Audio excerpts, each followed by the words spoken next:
Hola a todos, es un placer acompañarlos en este webinar titulado Infectología Veterinaria Moderna, de las pruebas convencionales a la PCR. El objetivo de este encuentro es recorrer juntos el camino diagnóstico que seguimos hoy en día frente a las enfermedades infecciosas en caninos y felinos, entendiendo cómo se complementan las técnicas tradicionales con las herramientas de biología molecular que ya forman parte de la práctica diaria en muchos laboratorios. Para esto, tenemos el privilegio de contar con 3 expositores de primer nivel. Primero nos acompañará la doctora Betiana Suárez, veterinaria, parte del equipo profesional del laboratorio Diagnotes, quien nos introducirá en cómo iniciar el camino diagnóstico en enfermedades infecciosas y compartirá su experiencia clínica y de laboratorio en la toma de decisiones. Luego tendremos la presencia de la doctora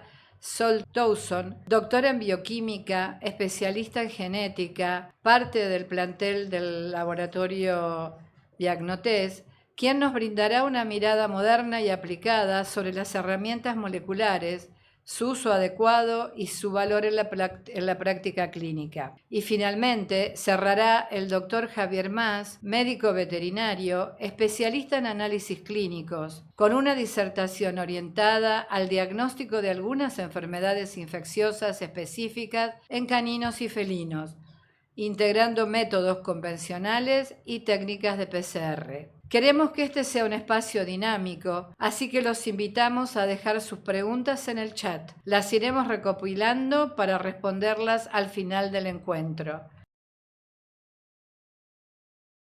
Bueno, muchas gracias, bienvenidos a todos. Betiana, muchos colegas se preguntan cómo iniciamos ese camino diagnóstico a veces complejo para las enfermedades infecciosas, principalmente en caninos y felinos. Y hoy en día, es decir, ¿qué abanico de posibilidades tenemos de pruebas diagnósticas? Es decir, las serologías, las moleculares, PCR, cuándo hacemos una, cuándo hacemos otra. Así que bueno, ¿cómo se inicia todo este camino? Bueno, mira, primero tenemos que tener en cuenta que no es solamente pedir un diagnóstico, pedir una prueba, una técnica, sino que tenemos que conocer bien en qué momento, cuándo, qué tipo de muestra, porque vamos a tener además un impacto en el pronóstico y en el tratamiento, vamos a tener también un impacto en la parte económica, porque vamos a pedir pruebas que por ahí son innecesarias. También un impacto en la salud pública, porque podemos estar frente a zoonosis o a resistencia antimicrobiana. Entonces, lo que tenemos que tener en cuenta, vamos a poner las diapos para que vayamos siguiendo, es el diagnóstico de las enfermedades infecciosas, cómo lo vamos a ir armando. Es un conjunto de herramientas que vamos a usar, comenzando por lo que es el diagnóstico clínico. O sea, nosotros tenemos el paciente en la camilla, lo vamos a palpar, lo vamos a auscultar, lo vamos a revisar, y eso nos va a llevar a tener una sospecha clínica. Luego de ahí vamos a poder aislar el agente infeccioso como posibilidad haciendo un cultivo, una citología, una histopatología, o por ahí podemos detectar lo que es el producto que genera ese agente, que pueden ser antígenos, ácidos nucleicos, toxinas, y por último vamos a ver la respuesta inmune del paciente mediante serología para ver cómo se comportan esos anticuerpos. Ninguna prueba va a reemplazar lo que es el criterio clínico, sino que la clínica y el laboratorio van a ir de la mano.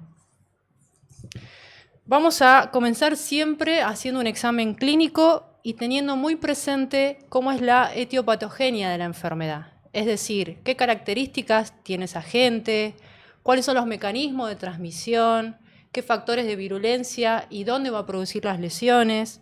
Una vez que tengamos presente todo eso, vamos a poder saber dónde tomamos la muestra, en qué momento y qué técnica vamos a elegir para eso. Recordemos que infección y enfermedad no es lo mismo. Infección es la presencia y la multiplicación del agente infeccioso, y la enfermedad va a ser la expresión clínica de esa infección, o sea, los signos y los síntomas que va a tener el paciente. Eso me hace acordar un poco ahora el concepto que hablamos de cura clínica y cura bacteriológica. Eso que a veces lo que hacemos laboratorio, generalmente uno busca una cura bacteriológica, ¿no? Somos más termentistas, digamos, no queremos que haya ningún agente en nuestros pacientes. Pero hay que ablandar, digamos, y hay que saber entender cuándo es cura clínica, que quizás el paciente sigue siendo, digamos, está infectado, sigue siendo, teniendo, quizás por esos métodos tan sensibles que utilizamos hoy en día, como las técnicas moleculares, nos dan detectable. Y cuándo es una cura clínica, es decir, cuándo actuar en ese caso el veterinario, si presenta sintomatologías que corresponden a esa enfermedad infecciosa, ahí sí el veterinario va a actuar con tratamiento. Y esto pasa principalmente en muchas enfermedades, pero como ejemplo podemos decir micoplasmas, ¿no? Sí. No podemos a veces pretender que un felino se negativice o no se detecte micoplasmas hemotrópicos. Entonces, ¿dónde está la cuestión? Y si el felino no presenta síntomas y tiene un hematocrito, una hematología normal, y un diagnóstico molecular, una PCR, nos da un informe detectable, ahí el clínico lo que dice es, bueno, ok, no le voy a hacer tratamiento, no voy a usar antibióticos, hay que cuidar los antibióticos. Sí, la Pero resistencia sí, antimicrobiana es muy importante hoy en día. Claro, entonces es una manera de nosotros empezar a cuidar desde ese lugar, cuidar. Entonces, a veces es la mirada que tenemos desde el laboratorio y la mirada clínica, ¿no? Entonces el clínico es donde hace y decide hacer o no tratamiento dependiendo justamente de estos dos conceptos importantes. Exacto, y por eso es muy importante lo que es la toma de la muestra, o sea, tenemos que saber bien qué elegir, si una sangre, hacer una biopsia, hacer un hisopado, tenemos que saber bien de dónde sacar la muestra y el momento, porque el momento es único e irrepetible para ese paciente. Entonces podemos tener la mejor PCR, la mejor ELISA y aún así tener un resultado engañoso. Entonces, una mala toma de muestra lo que nos va a llevar es a que se altere el agente, se pueda contaminar, se pueda degradar, a que se puedan destruir los anticuerpos. A eso nos va a llevar a errores en el diagnóstico, en el tratamiento. Ejemplo, una muestra hemolizada nos puede dar un error en la serología o un hisopado mal conservado nos puede dar un falso positivo en una PCR. Tenemos que tener mucho cuidado con eso. Por eso, estos puntos son los más importantes que tenemos que tener en cuenta. Cómo conocer qué pruebas diagnósticas tenemos disponible, sobre todo en el lugar donde vivimos. No es lo mismo las pruebas que tenemos a disposición en Buenos Aires, que por ahí tenemos en Córdoba, que por ahí tenemos en el norte del país. Tenemos que conocerlas bien, en base a eso tomar decisiones de cuál elegir y sobre todo tener siempre presente la sensibilidad y la especificidad de cada técnica, porque eso es lo que va a llevarnos a interpretar bien el resultado. Sobre todo... Perdón, quiero hacer una aclaración que me parece interesante. Nosotros siempre en el laboratorio hablamos del ciclo de coordinación de acciones, de lo que es la cantidad de gente que interviene en una toma de muestra. Exacto. Y el cuidado para justamente cuidar la sensibilidad del método diagnóstico comienza en la veterinaria. Sí. En primer lugar, eligiendo bien el veterinario, justamente la toma de muestra, siendo muy cuidadoso, en el caso, por ejemplo, de un cultivo, y queremos hacer el cultivo de una foliculitis, bueno, ser puntual y no hacer un hisopado general. Sí. Y después capacitar, el veterinario debe capacitar a todo su personal en el cuidado de esa muestra. Exacto. Nosotros como laboratorio cuidamos, digamos, le damos información a la personal de logística que también debe cuidar esa muestra desde que retira de la veterinaria hasta que llega al laboratorio. Sí. Y en el laboratorio, ¿qué parte tenemos? La parte preanalítica. Exacto. ¿No? La parte preanalítica también tiene que estar capacitada en cuidar esa muestra, porque fíjense, recién ahí llega al sector de serología, al sector de molecular, recién ahí llega la muestra. Fíjense la cantidad de gente que intervino en este ciclo de coordinaciones. Exacto. Y deben estar todos sincronizados. Falla un eslabón de la cadena y Así falla se el arrastra resultado todo como el vos error. decís. Sí, se arrastra el error desde que sube el paciente, tomamos la muestra, desde ahí ya tiene que comenzar todo de forma muy cuidadosa. Por eso debemos conocer bien el manejo de las muestras, la toma y el transporte, como recién explicó acá el doctor. Y no debemos olvidar, por último, que nuestro rol como agentes de salud que somos y del cuidado que tenemos que tener en eso. Si nosotros tenemos que dividir las técnicas en dos grandes grupos, las dividimos en las metodologías que son por diagnóstico directo, que tienen que ver con el antígeno y todo lo relacionado con el antígeno. Ejemplo, cultivos, citologías, histopatologías, amplificación por ADN o ARN en el caso de las PCRs, detección de antígenos, por ejemplo las inmunocromatografías para VILEF por el P47. Y el otro grupo que tenemos son las del diagnóstico indirecto, que ya tiene que ver con los anticuerpos, o sea, cómo respondió el sistema inmune ante esa infección. Acá rápidamente los dos conceptos que mencioné anteriormente, que tenemos que tener muy en claro, que son la sensibilidad, que es la capacidad que tiene esa prueba de detectar un enfermo. Cuanto más sensible es, menos falsos negativos vamos a tener. Y la otra es la especificidad, que es la capacidad de detectar a los sanos, que es cuanto más específica sea, menos falsos positivos vamos a tener. Sí, quizás en un ejemplo práctico, lo que a veces para entender esto de lo que es la sensibilidad, si nosotros, por ejemplo, inoculamos con un agente infeccioso a un lote de 100 animales, ¿no? Sí. Bueno, después le vamos a realizar una prueba diagnóstica. Si de los 100 animales que son los verdaderos positivos, a mí con esta prueba diagnóstica me detectan 98 animales, decimos que tiene un 98% de sensibilidad. Es decir, hay 2 animales que no se le detectó, no se le hizo el diagnóstico, por lo tanto, sí, son, digamos, lo que falló en la sensibilidad. Así es. Y la especificidad, lo contrario. Si yo inoculo 100 animales con solución fisiológica y le realizo a esos 100 animales la prueba diagnóstica, claro, lo lógico es que los 100 animales me den negativo o no reactivo. Exacto. Ahora, si alguno me da positivo o una interferencia, algún cruce con otro agente infeccioso, quizás 3 animales me dieron por cruzamiento de otro agente, me dieron positivo, hablamos que la especificidad de esa técnica es del 97%. Por eso, y con esos conceptos tenemos que convivir en la camilla, en el laboratorio, exacto, y transmitirle también a los tutores para ponerlos en preaviso. Es decir, por eso, como vos dijiste al principio, todo parte del diagnóstico clínico y toda interpretación del laboratorio debe hacerse bajo el contexto clínico. Exacto, el criterio clínico es fundamental. Fundamental. En base a esto que estamos hablando, de la sensibilidad y la especificidad, tenemos un orden como para entender cuáles son las pruebas más sensibles que tenemos hoy en día, comenzando por la PCR. Sigue una ELISA, una inmunocromatografía, inmunofluorescencia, aglutinación y precipitación. Después nosotros elegiremos en base a lo que tenemos a mano cuál prueba realizar y en qué momento utilizar cada una de esas. Por eso acá en este cuadrito lo que vamos a ver es que a medida que va pasando las semanas y va pasando la infección, vamos a tener distintos tipos de herramientas para utilizar. Ejemplo, en el periodo de incubación, que es en el preasintomático, vamos a poder hacer la detección del antígeno mediante una PCR, por ejemplo, y a medida que empieza el inicio de los síntomas, cuando ya se está desarrollando la enfermedad, sobre todo al comienzo, vamos a poder realizar una inmunocromatografía por antígenos. Pasando más o menos 15, 20 días ya vamos a poder hacer por anticuerpos.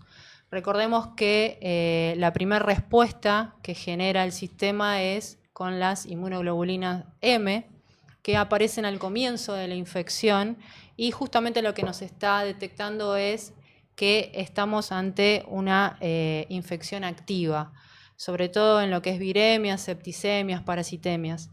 Luego comienza la inmunoglobulina G, que es la que tiene una respuesta más tardía y más sostenida en el tiempo, que lo que nos está marcando es que estuvo expuesto ese animal a alguna infección o que está en un momento crónico.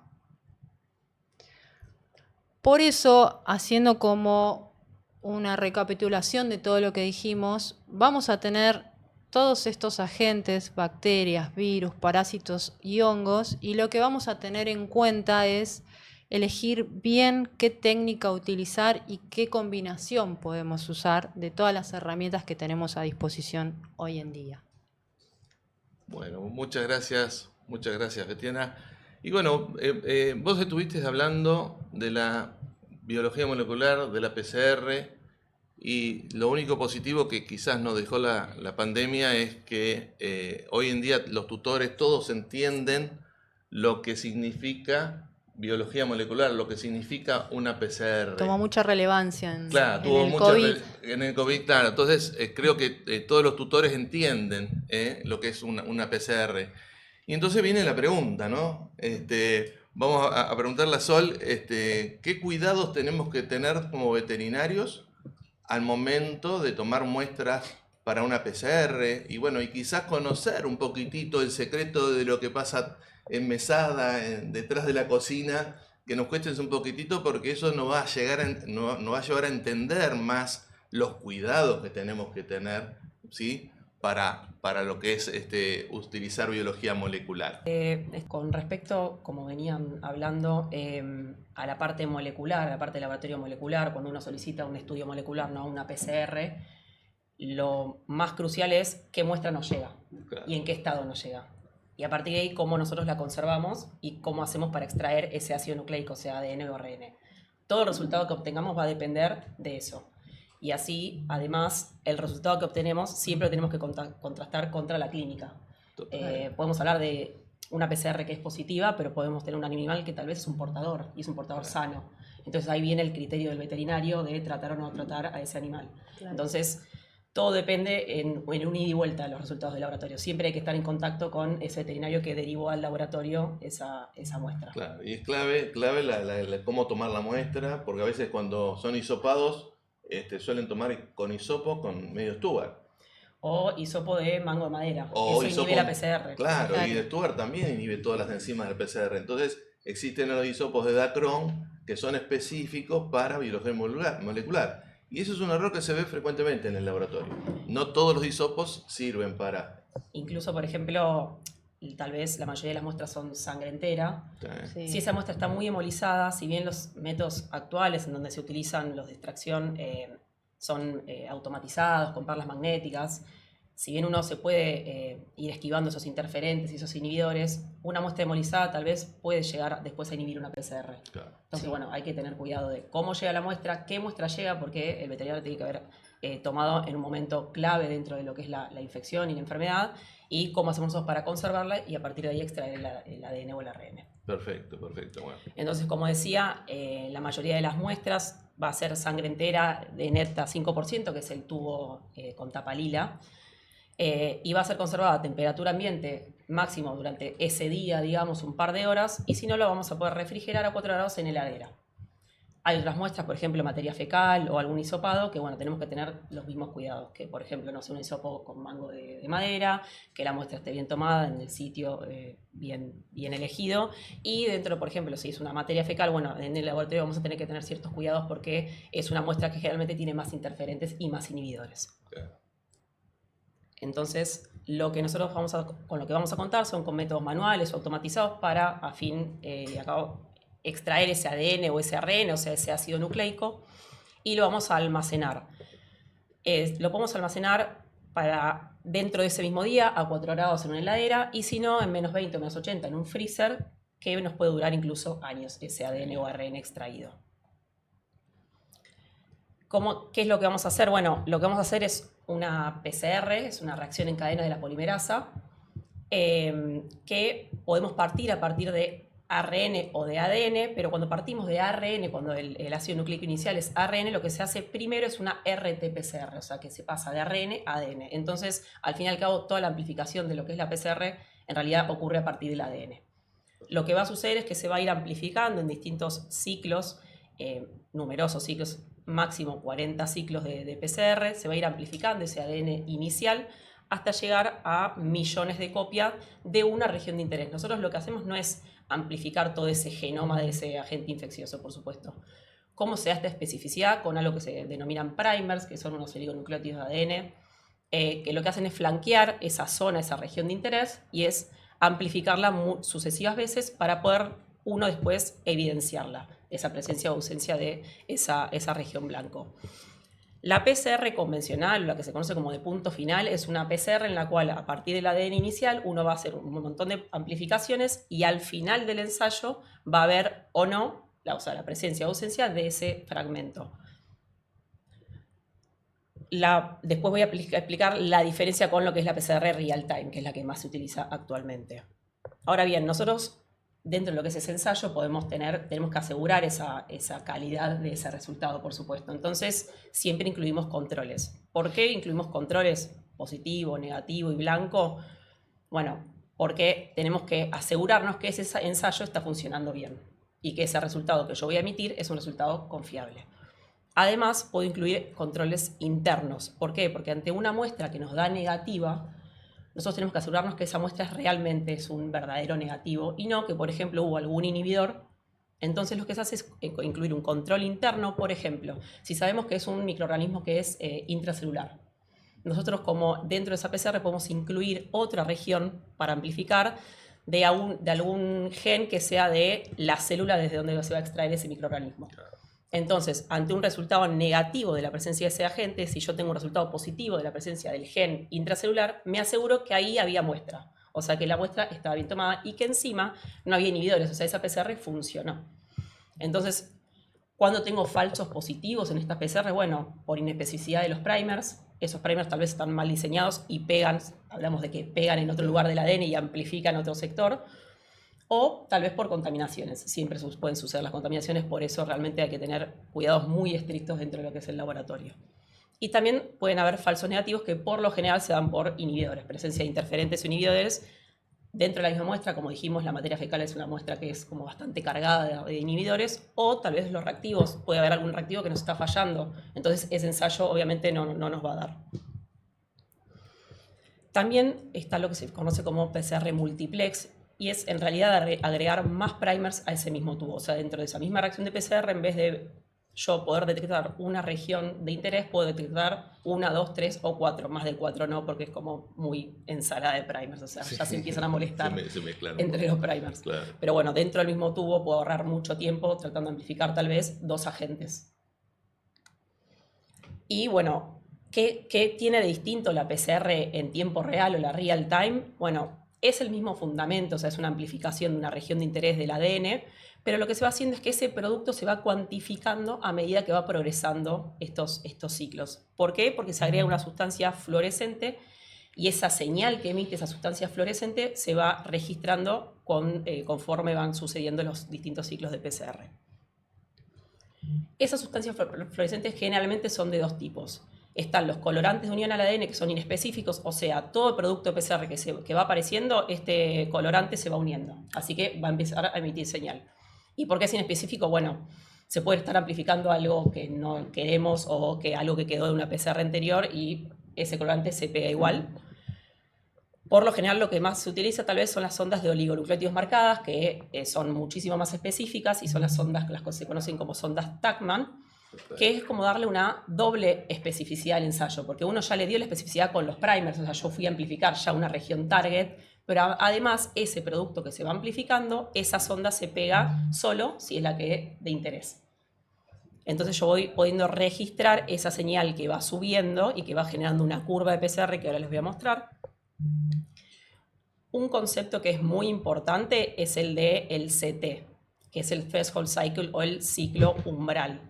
Y es el ciclo a partir del cual se detecta señal, o sea, el ciclo a partir del cual yo considero que esa señal no es más del ruido o del fondo, sino que es algo que se está amplificando. Hay una relación que es inversamente proporcional entre lo que es el CT y el ADN inicial. ¿Por qué? Porque cuanto mayor ADN había o ácido nucleico había en la muestra inicial, menor va a ser el CT, o sea, antes va a ser el momento en el que se empieza a detectar la señal. Esta PCR en tiempo real es alta. Ya las PCR son altamente sensibles, pero en tiempo real lo hace mucho más sensible. Es muy específica porque, bueno, obviamente vamos a depender del diseño de los primers y de estas sondas, siendo las Tacman un poco más específicas. Se puede hacer de manera cualitativa esta PCR, o sea, diciendo positivo, negativo, o presencia o ausencia en la región de interés, o de manera cuantitativa, que ahora les voy a mostrar. Y se puede, como ya expliqué, adaptar a un diseño de singleplex, o sea, un solo par de primers, una sola región de interés a amplificar, o multiplex, que es más de una región de interés a amplificar. ¿Cómo lo podemos hacer de manera cuantitativa? Bueno, en realidad lo que se hace es incluir una curva de calibración, o sea, una serie de diluciones de ADN de concentración conocida, para luego con la muestra incógnita poder inferir a partir del CT de esa muestra qué concentración tenía esa muestra. Perfecto, buenísimo. Pero bueno, retomando un poco, yo puedo hacer todo perfecto y tener un positivo y que ese animal no tenga clínicamente absolutamente nada. Entonces ahí el veterinario tiene que decidir, bueno, este tal vez es un portador o es una enfermedad que viene arrastrando y sigue habiendo viremia, o lo sigue excretando ese virus en materia fecal, pero no significa nada. Claro.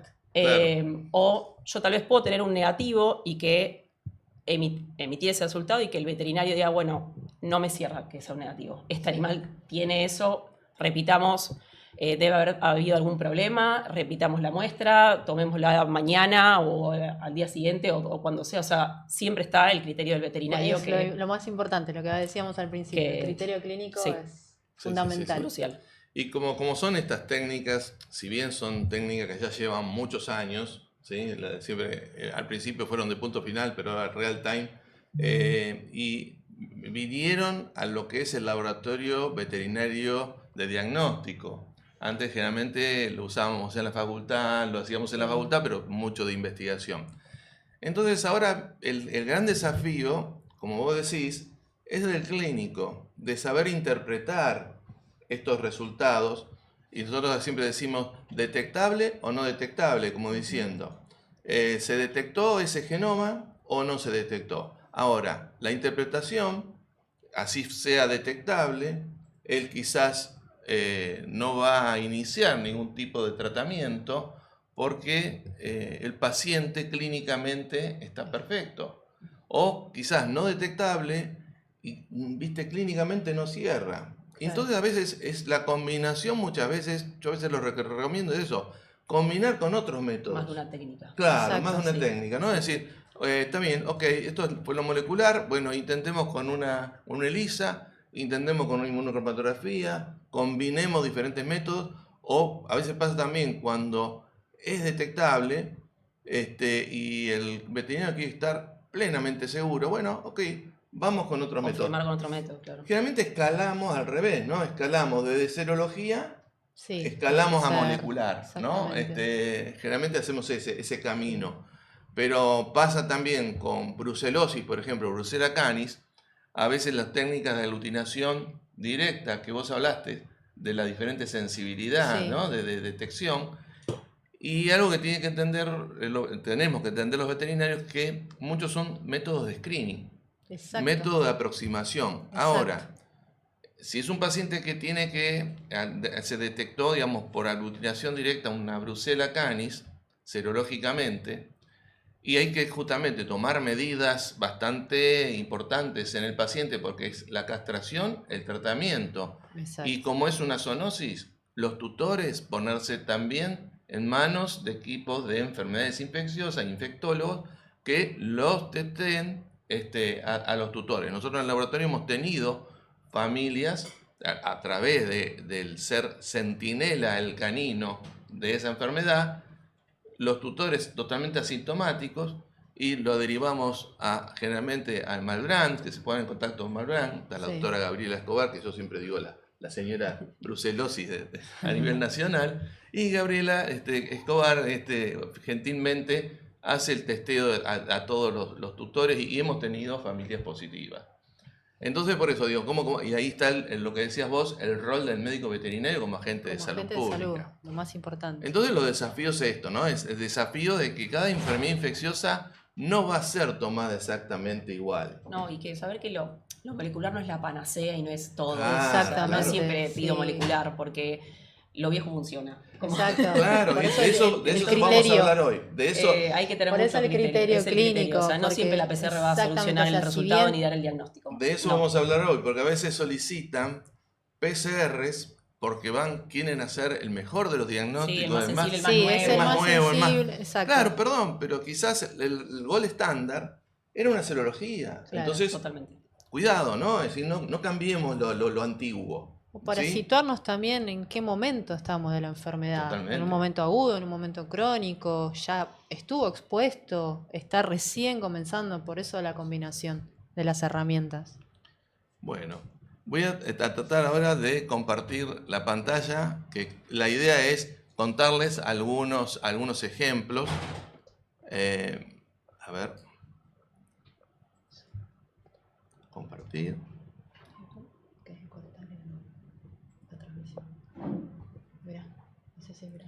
¿Está perfecto? No, de abajo para arriba. Ah, ya la tengo por ahí. Bien, ¿no? ¿Necesita cortar ella? ¿Tenemos pantalla? Perfecto.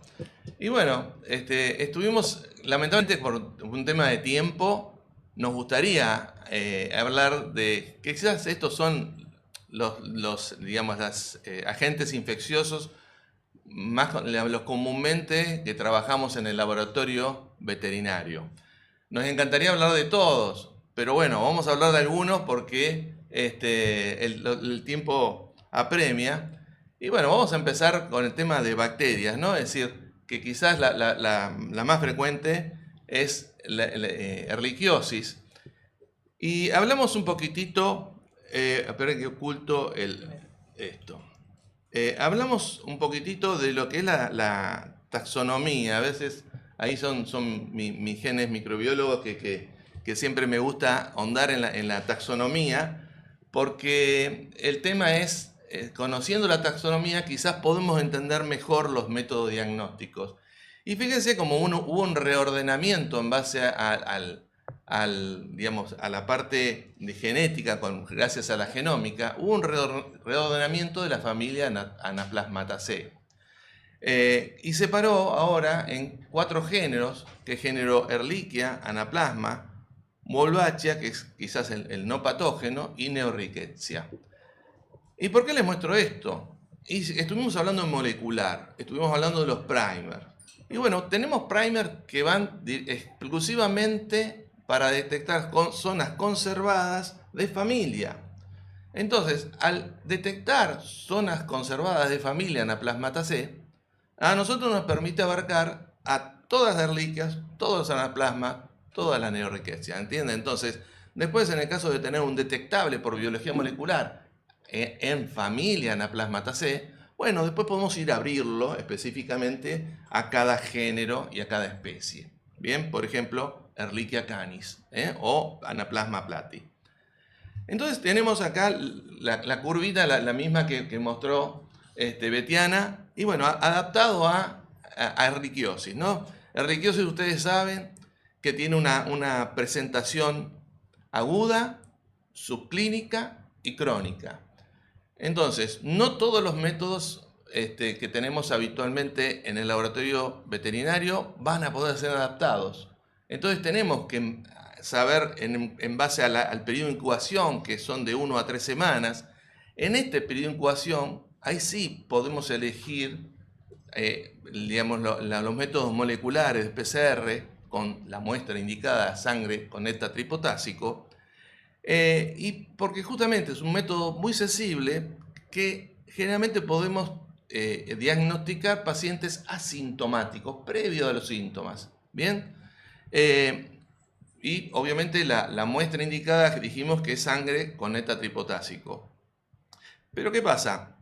Quizás elegimos un método de inmunocromatografía. Fíjense la tercera fila.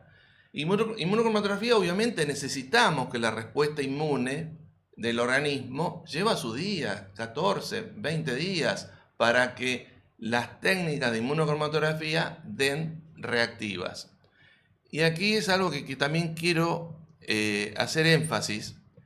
de que cuando el resultado de que recibe un veterinario es un negativo, en caso de serologías, no descartar, porque a veces hablo por teléfono o lo vemos al caso clínico, yo pensé que era una erliquiosis, me dio negativo. No, no descartemos una erliquiosis. Repetilo a los 15, 20 días, porque quizás lo estamos detectando en una etapa muy temprana de la enfermedad.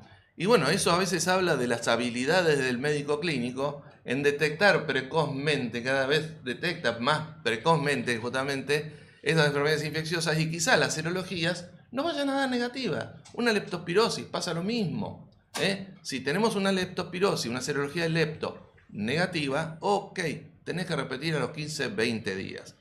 Entonces, esos pacientes que esa fase aguda pasa muy rápido, y después esto va silenciosamente, va a pasar a una fase subclínica que va a durar meses, pero no es que la bacteria está quieta, está sola, es que la bacteria está haciendo su trabajo en médula, ¿no? Es decir, está haciendo su destrucción medular, y por lo tanto los efectos que vamos a encontrar en el tiempo van a ser bastante complicados.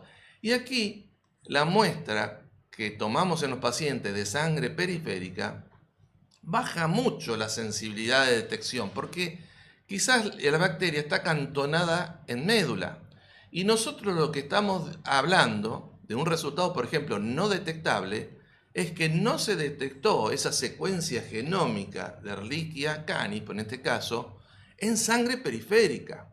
No quiere decir que la Ehrlichia no esté acantonada en médula. Por eso es importante no descartar la enfermedad sabiendo que obviamente esta bacteria puede estar acantonada en médula, y obviamente la bacteriemia ser muy baja.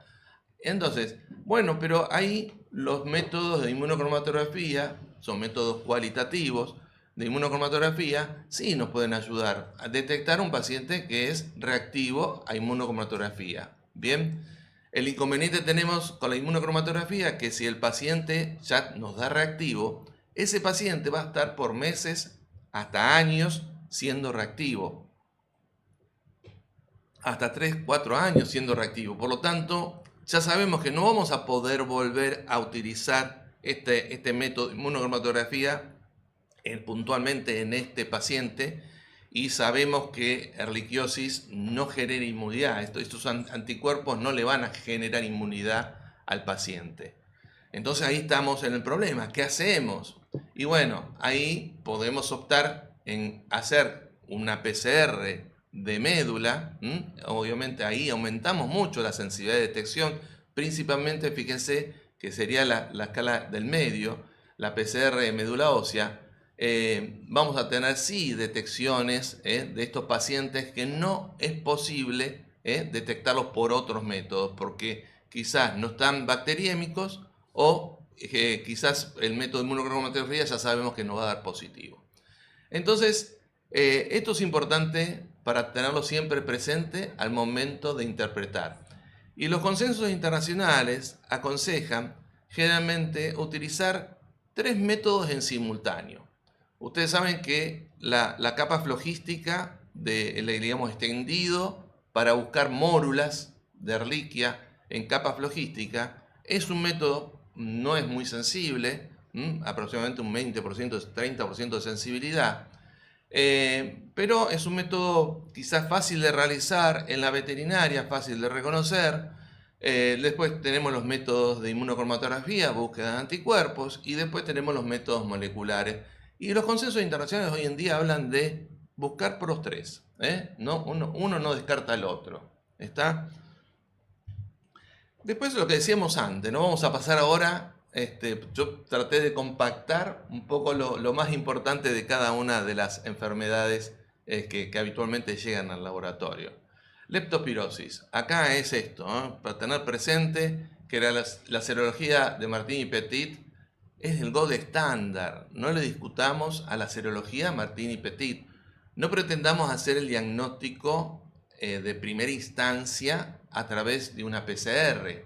No quiere decir que la PCR no sirva, pero la técnica Martini Petit, que es microaglutinación en tubo, es el gold estándar y está desde 1918 vigente y sigue estando vigente, lo antiguo sigue estando vigente. Entonces, la pregunta mía es decir, primero, digamos, todos pasar por esta técnica, ¿no es cierto? Y si nos da negativo, ¿qué hacemos?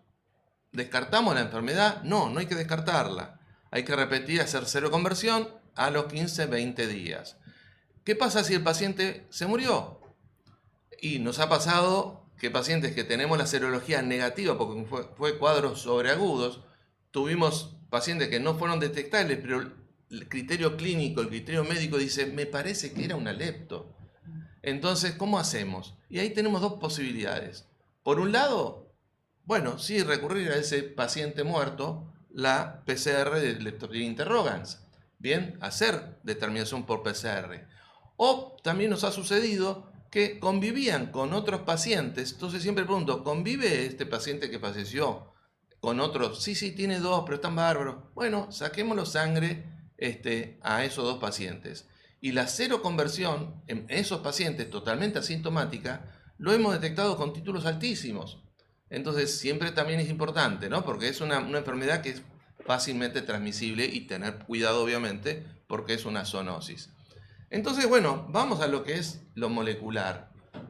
No sirve. Y sí, puede ser también algunos tutores que quieran, digamos, se ha detectado, se ha diagnosticado leptospirosis a partir de lo que es el gold estándar. Se ha detectado, hizo cero conversión, perfecto, inician tratamiento, hicieron un tratamiento y hay una cura clínica espectacular. Y bueno, pero tratándose de una zoonosis, me quiero estar seguro, quiero porque están los chicos, están las familias, bueno, lo que se puede hacer posterior al tratamiento, varios 15, 20 días, intentar hacer, obviamente, PCR de Leptospira interrogans a partir de una muestra de orina. Es decir, para detectar si el paciente está eliminando o no bacterias por orina. Si se quizás necesita otro protocolo, repetir el protocolo en el caso de ser detectable, repetir el protocolo de tratamiento para poder, si necesitamos en esta zoonosis, una cura bacteriológica. Bien, además obviamente de la cura clínica. Después, las grandes preguntas que vienen con respecto a toxoplasmosis. Ustedes saben que tiene una fase, el felino, una fase de eliminación en materia fecal, y esos oquistes muy pequeñitos, ahí están en la foto, esos oquistes pueden ser detectados en un periodo de 2 a 3 semanas nada más en los felinos. Es un periodo muy corto de eliminación de esos oquistes. Por lo tanto, encontrar esos oquistes en materia fecal de felinos es complejo. No quiero decir que digamos, es complejo en el sentido de enganchar justamente en ese periodo de eliminación. Bien, y además hay otros oquistes exactamente iguales que pueden llegar a confundirnos. Y otra cosa importante, ya que estamos hablando de los oquistes que eliminan los felinos, es que inmediatamente no son infectivos, es decir, que necesitan un tiempo de 1 a 4 días, de 1 a 5 días para ser infectivos, porque tiene que esporular y van a estar portando esos esporozoitos que después cuando toman contacto, cualquier mamífero, un bovino, un humano con esos oquistes, pero el humano raramente, repito, no va la vía de infección por este lado. Claro, cuando un bovino, por ejemplo, toma contacto con esto, se van a liberar los tasquizoitos, van a producir estas parasitemias y va a entrar en una fase de quiste, una fase de enquistamiento, que obviamente el sistema inmune lo va a enquistar, y vamos a encontrar en la parte de histopatología los bradizoitos que tienen entre 15 y 60 micras. Entonces, dentro de este contexto de toxoplasmosis, siempre la pregunta que nos hacemos, ¿qué método diagnóstico tenemos presente? Y bueno, principalmente trabajamos sobre métodos de aglutinación directa, métodos de ELISA o inmunofluorescencia. ¿Y por qué uno u otro? Y bueno, vamos a ver. Ustedes saben que la respuesta inmune primero comienza con la producción de IgM, que es bastante inespecífica, esa pentamérica que actúa muy bien en las cuestiones de parasitemia para frenar esa parasitemia, y después viene una producción de IgG. Y esto es importante.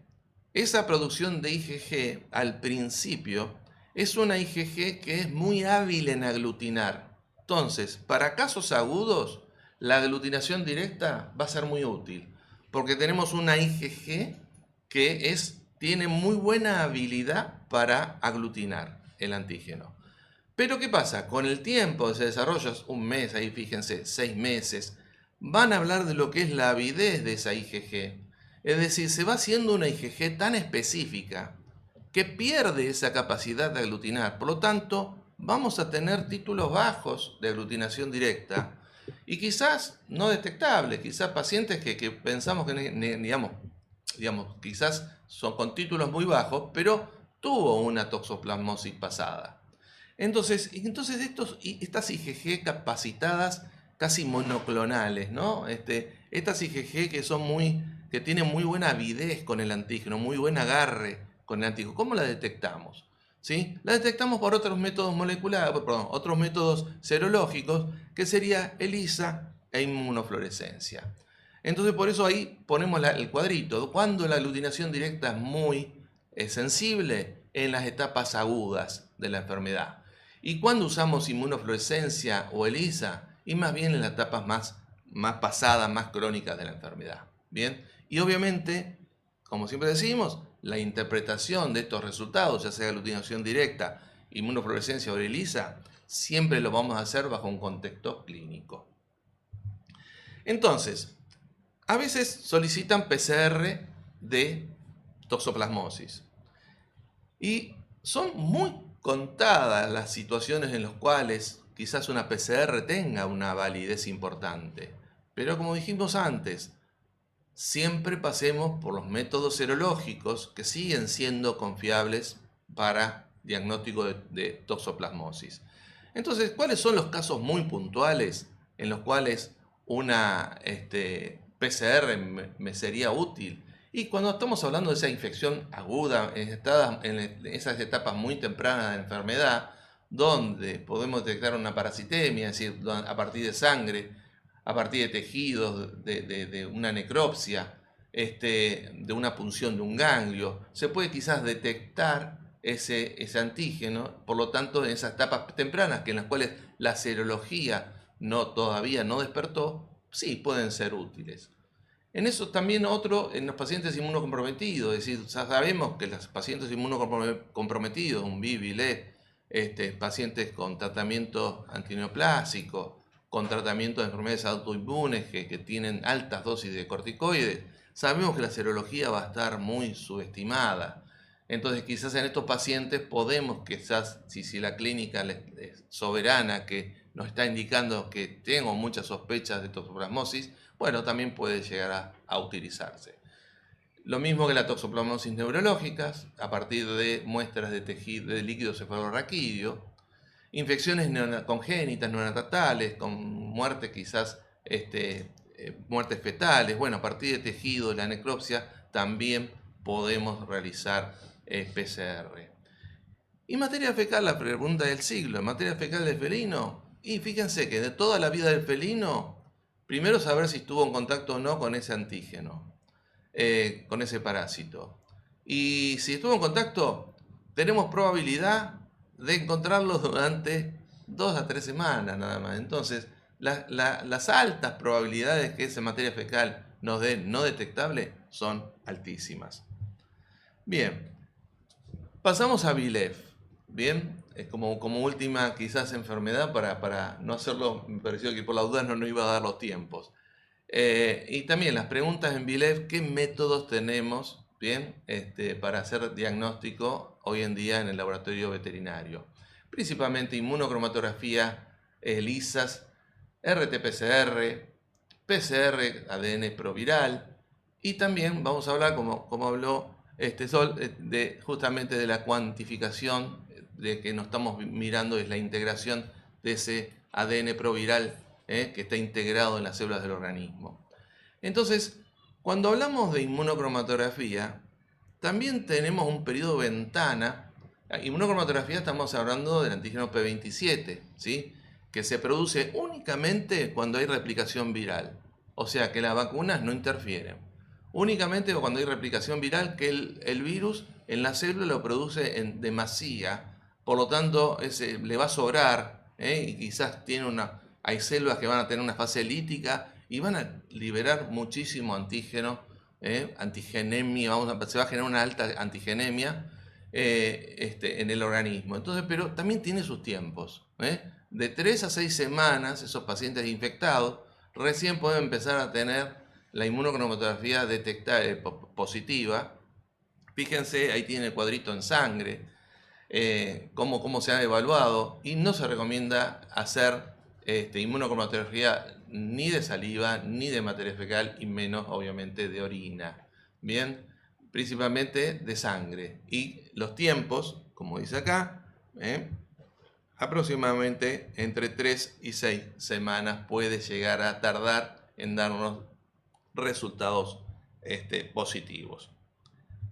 Después vamos a lo que es RT-PCR, digamos, vamos a la parte de ARN viral, ya estamos hablando de ARN viral. Y aquí tiene sus ventajas y sus desventajas, es decir, lo que mide exactamente lo mismo, ¿no? Es decir, porque estamos midiendo antigenemia, estamos midiendo ARN viral en el organismo. Pero bueno, obviamente por métodos distintos. Una inmunocromatografía, en este caso estamos hablando de una PCR. Y la gran ventaja que tiene, fíjense, en sangre, es prácticamente la primera semana en sangre, en saliva, en materia fecal, en orina. A partir de la primera semana ya es detectable. Es decir, esto quizás el uso de a veces preguntan, ¿cuándo hago ARN? ¿Cuándo hago ADN proviral?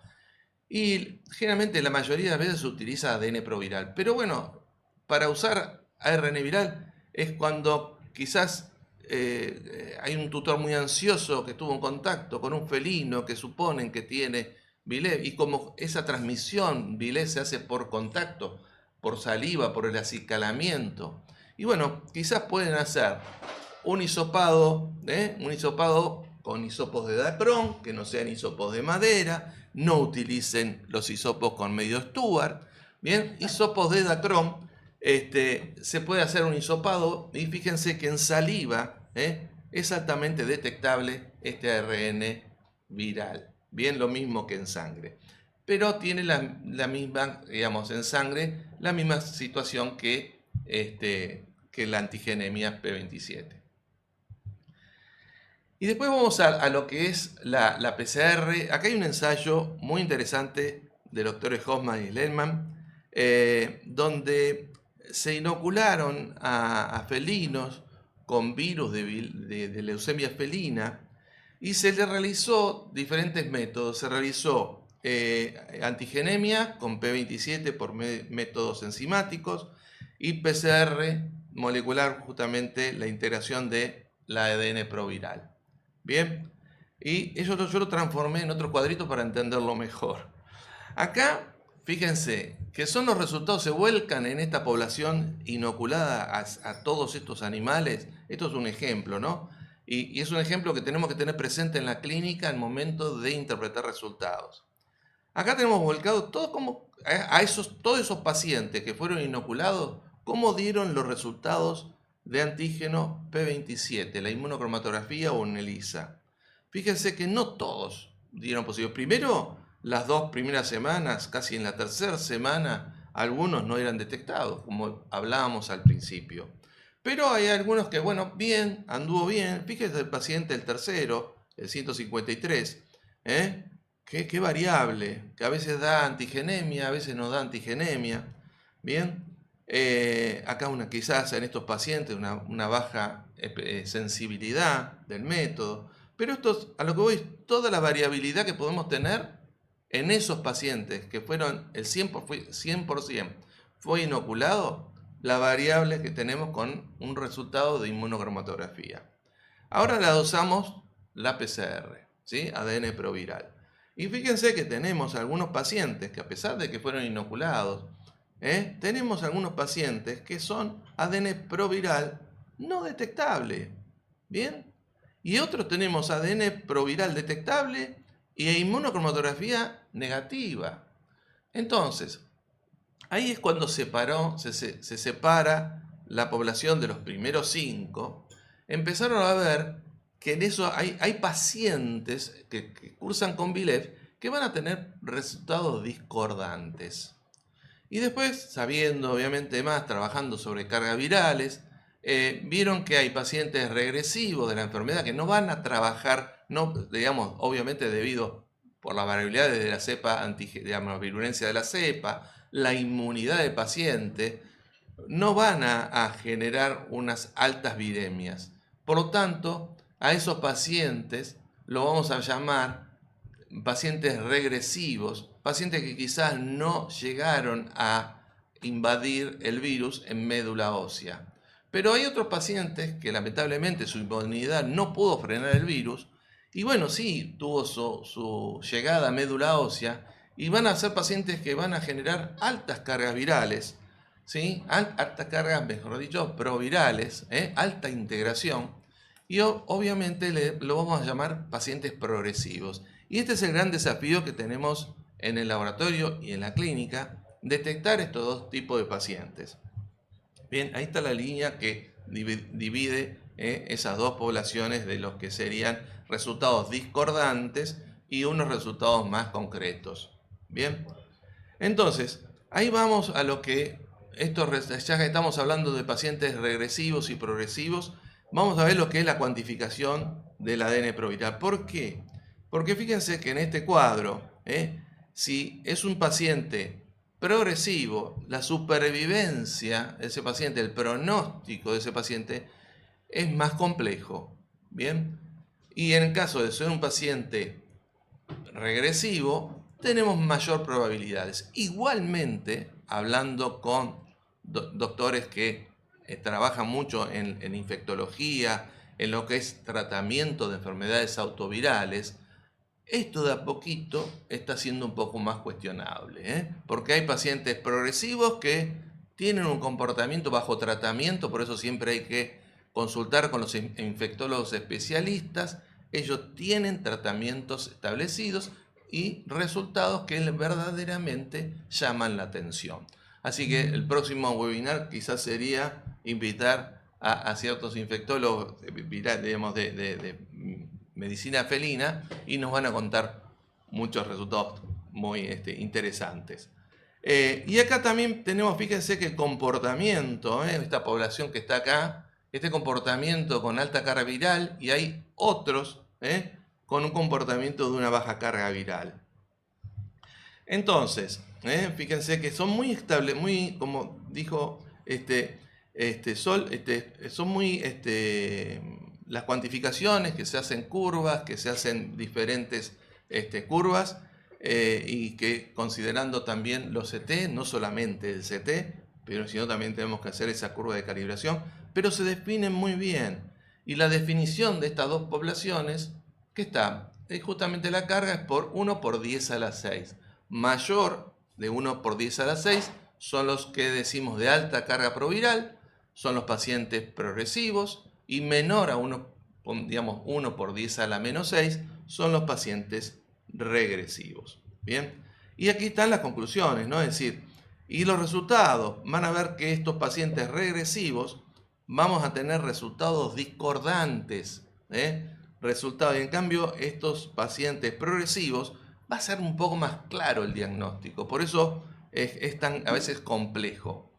Bien, acá también esto es sacado de los comités internacionales, donde dicen paciente regresivo y progresivo. Fíjense que el paciente regresivo tiene muy baja, en esta zona del cuadro, muy baja integración, es decir, cursan con baja integración de ADN proviral. Por lo tanto, la antigenemia va a ser muy baja. Por lo tanto, quizás en algún momento de ese paciente nos da la inmunocromatografía no detectable, no reactiva. ¿Bien? ¿Pero por qué pasa esto? Porque tiene una muy buena respuesta inmunológica, ¿sí? Por lo tanto, va a mantener ese equilibrio dinámico.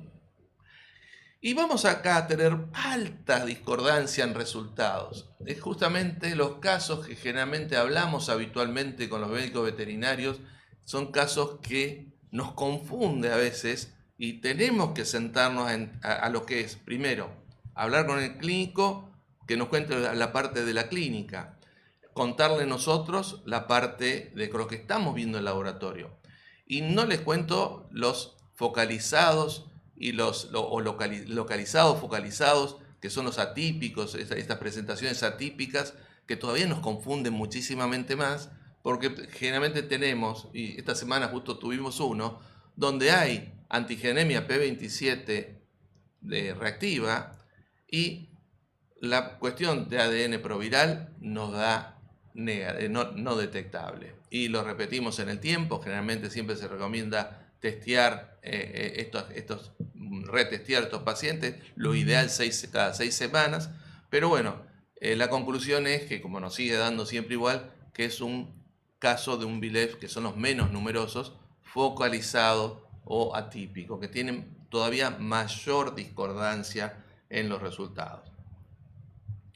Esto es un poco un estudio que hicimos gracias a uno de nuestros hijos en la plataforma Power BI, donde se va volcando automáticamente todos los resultados que tenemos. Este es un cuadro entre 2020 y 2022, donde hablamos de la inmunocromatografía. BIF generalmente son menos las inmunocromatografías que realizamos y detectamos como reactivas un 4,31. De esto obviamente no podemos hablar de prevalencia, pero bueno, nos ubica un poco en el tema de cómo está la situación en la calle.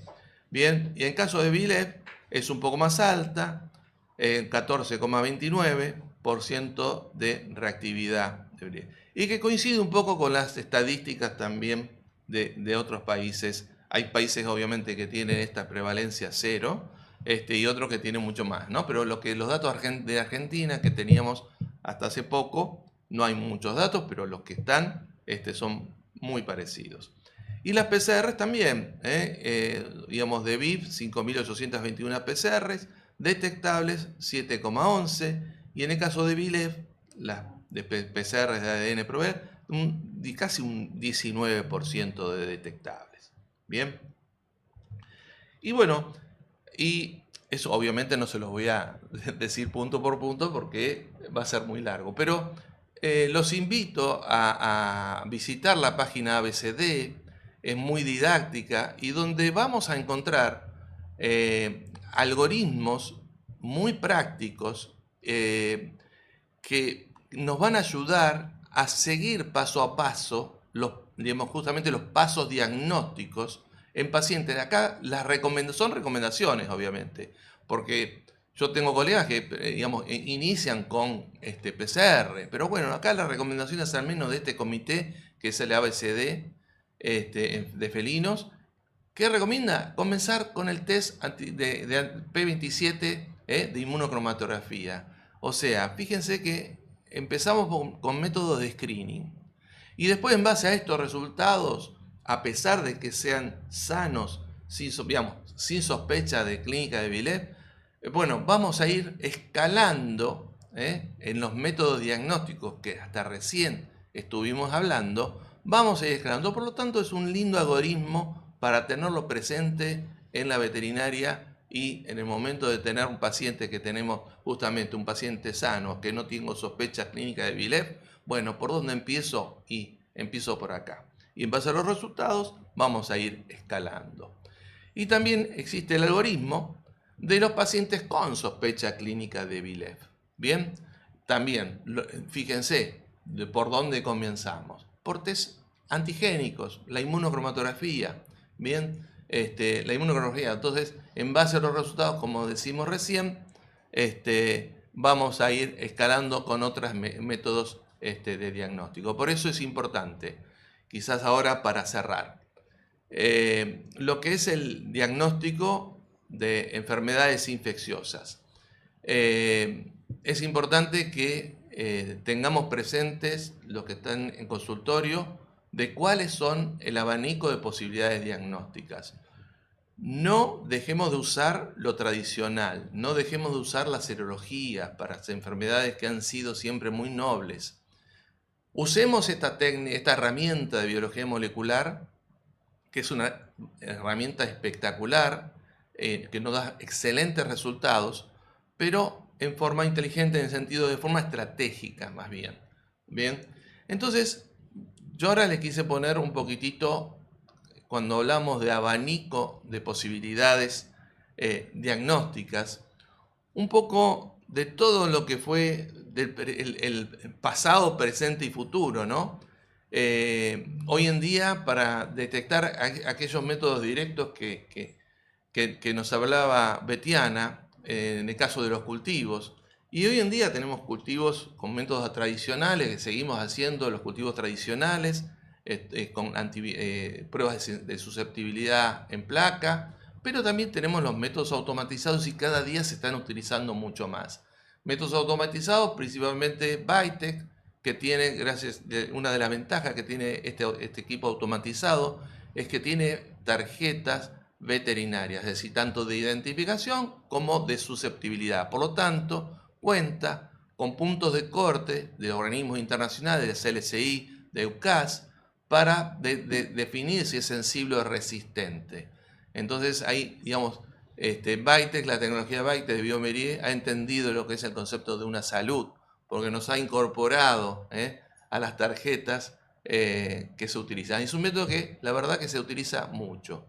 Y también hoy fuimos recorriendo los métodos inmunológicos directos, ¿sí? Inmunofluorescencia, inmunocromatografía, métodos indirectos, que nos habló, PCR, RT-PCR, la cuantificación.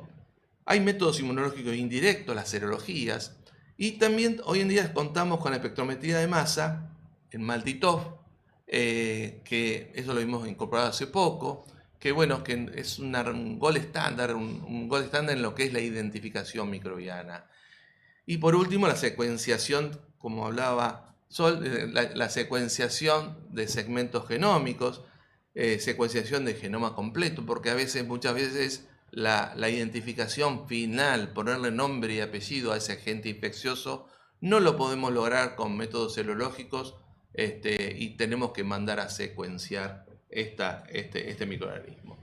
Así que bueno, hasta aquí esperamos haber sido del todo claro. Hasta aquí llegamos. Los esperamos con las preguntas del chat. Y bueno, muchas gracias, Betiana. Muchas gracias, Sol. Así que los esperamos.